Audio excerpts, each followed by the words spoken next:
Shalom. All praises to Yahweh Bahashem, Yahweh Shai. Double honors to the apostles and elders of Great Millstone. Yahweh Bahashem, Yahweh Shai Barakatham to the hopeful elect. And this is just another real quick, because people may pose the question when we refer to our people, the so-called Negroes, Latinos, Native American Indians, and more specifically when it comes to Judah, which consists of the so-called Negroes, the so-called black people. All right. And when it comes to Esau, all right, and we use the term the so-called, he's a so-called white man. And again, when we refer to the more specifically the so-called Negroes, the so-called black people, all right, because what people got to understand is when it comes to these terms, and who the real, so to say, white people are, it's you Jakes, it's you so-called Negroes, Latinos, and Native American Indians, all right. And Esau, he's the real niggard, all right. He's the real he's the real so-called black people, all right. Because like I said, when you look into those terms, starting with black and blackness, and when you go into what it means or what it represents, all right, which, like I said, you can look it up. It goes into basically evil. It represents, it's basically symbolic for evil, for wickedness, all right, void, all right, and it's just equated to negativity, all right. And again, when you go into, I got this account here. I'm gonna read this here in Genesis 25 and verse, Genesis 25, verse 27. It says, "And the boys grew, and Esau was a cunning hunter, a man of the field, and Jacob was a plain man dwelling in tents." All right. Now, when you go into this word plain, it basically goes into perfect, morally, morally sound. All right. And really it goes into righteousness, because I just did a video going into how Esau, he was created to be the wicked. All right. Every movie has a good guy and a bad guy, so to say. Well, in this movie of the Most High, all right, the so-called life that we're living, this is the movie of the Most High. And how the Lord set this up, he created Jacob, the Israelites, all right, to be the righteous, which again, this word plain, like I said, when you look into it, that's what it pretty much goes into. It goes into righteousness, because the Lord created us to be the righteous. All right. And when it comes down to it, the Lord created Esau. He set him up to be the wicked. All right. So in reality, we're the real so-called white people. All right. And Esau, again, that's why we use these terms. When we refer to Esau, we say the so-called white man, because he's not white. All right. And again, when you look into white and what it represents, it's symbolism. All right, it goes into purity, perfection.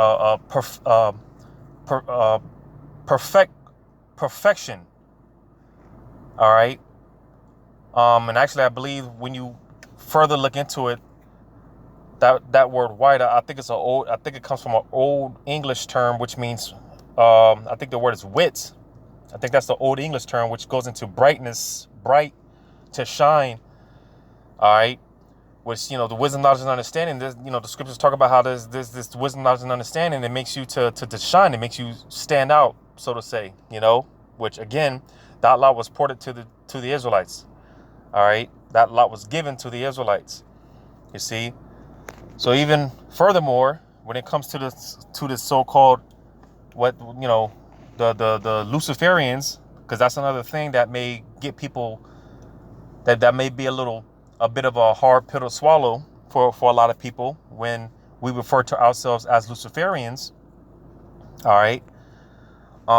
Which, when you go into that word again, when you look into the word Luciferian and what it means, it just means simply a light bearer. All right. Which again, that's what Jacob represents. That's what the Israelites represent. All right. I'm going to get this in Isaiah 14:12. It says, "How art thou fallen from heaven, O Lucifer, son of the morning? How art thou cut down to the ground, which didst weaken the nations?" Now, this is talking about Esau, Edom. All right. You know, the so-called Illuminati, right, which means enlightened ones. Okay, you know, and this term Lucifer, again, it just when you look into it, it means light. It means light bearer, because Esau, he's a light bearer on the left hand. Well, hey, the Israelites, we're the real Luciferians on the right hand. We are the real so-called Illuminati. All right, Yahushai, believe it or not, he was a Luciferian, because again, the term just means a light bearer, just means light. All right. And again, Yahweh Shai created the Israelites to be exactly that. All right. So again, when it comes down to it, we're the real Illuminati. We're the real white people, so to say. All right. Esau, he's the real niggards. He's the real niggas. All right. He's the real black people. All right. I'm gonna get this in Revelation chapter, what is that? 2. Revelation chapter 2, going down to verse 17, it says, "He that hath an ear, let him hear what the Spirit saith unto the churches.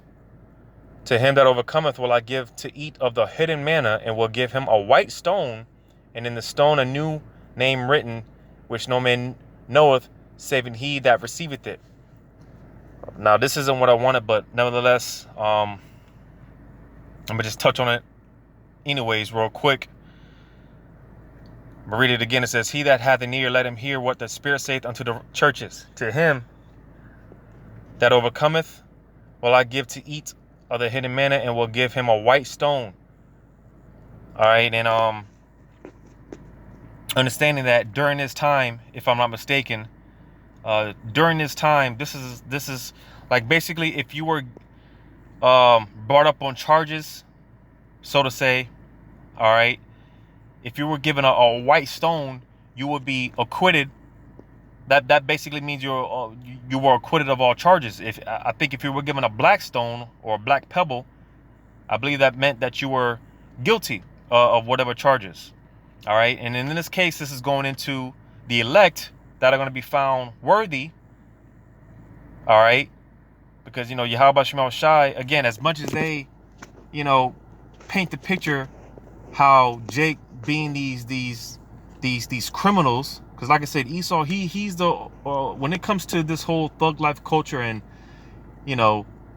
all this stuff that they portray our people, Esau, he's really the originator of these things. Because when you go back to his history, going back to the sons of Cain, when you go through that, I think that's in Genesis, the 4th chapter, going into the sons of Cain.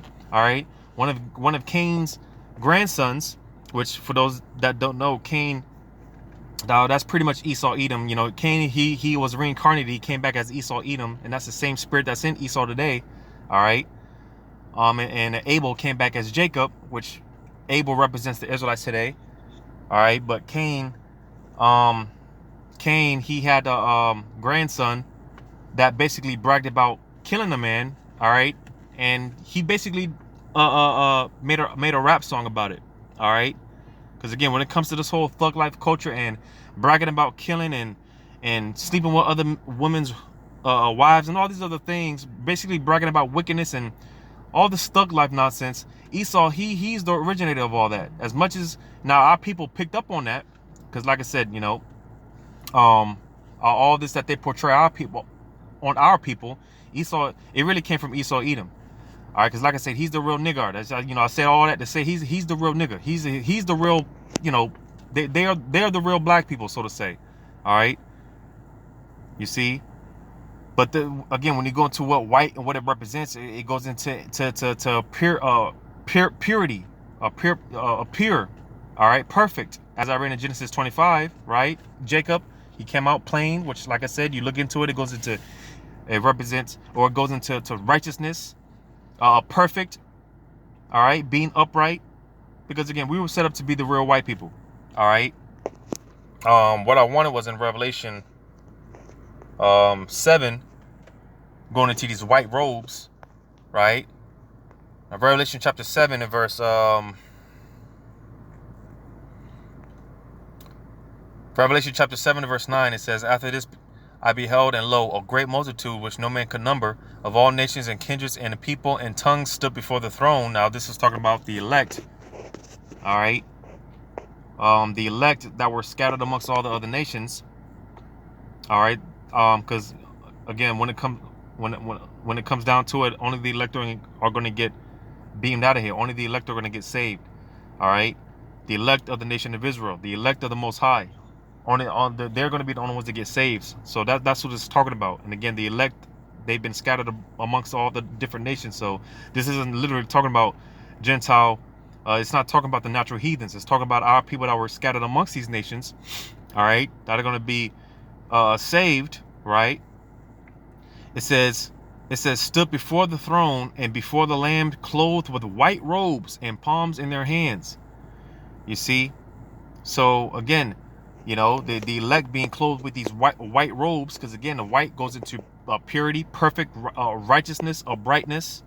Because again, that's what the Israelites, and more specifically with the elect, that's what it, you know, the ultimately the elect are going to come out on top. All right, the Lord's going to blot out all their iniquities, all their transgressions. All right, you know, there's not going to be no guile found in their mouth, as I believe it talks about that in Revelation, the 14th chapter. All right, they're going to be found perfect. You know, and ultimately the elect are going to get perfected when, you know, we get those new bodies. All right, you know, but on this side, because as of right now, we're being perfected in the spirit. All right, we're not going to be perfect in the flesh, but we'll be perfected in the spirit. And like I said, ultimately we're going to be perfect all around when we get those new bodies, and we're changed in the twinkling of an eye. But nevertheless, this is what this you know, these white robes, all right, this great multitude clothed in these white robes, all right. You see, again, you know, they're perfect, you know, pure, because again, that's how the Lord set it up, man. He created the Israelites to be righteous, all right. So with that being said, again, when it comes to the Israelites, in reality, we're the real so-called white, or we're the real white people, so to say. And Esau, he's the real, he's the real, they are the real black people. All right, void, just empty, and just you know, everything associated with negativity. That again, when you look into what that term, what black, what it goes into, that's what it goes into. It's basically just everything associated with negativity. All right, so this is why we use the terms when we refer to our people as so-called Negroes, and we refer to Esau, the so-called white man, because they're not the real white people. All right, that's a self-proclaimed, you know, that came with self-proclamation. If I said that word right, all right. He's a self-proclaimed white man. He's not. They're not the real white. They're not the real white people, you know. So yeah, man. You know, just like I said, just real quick, man. You know, hopefully this was edifying. Giving all praises to Yahweh Shema Shai.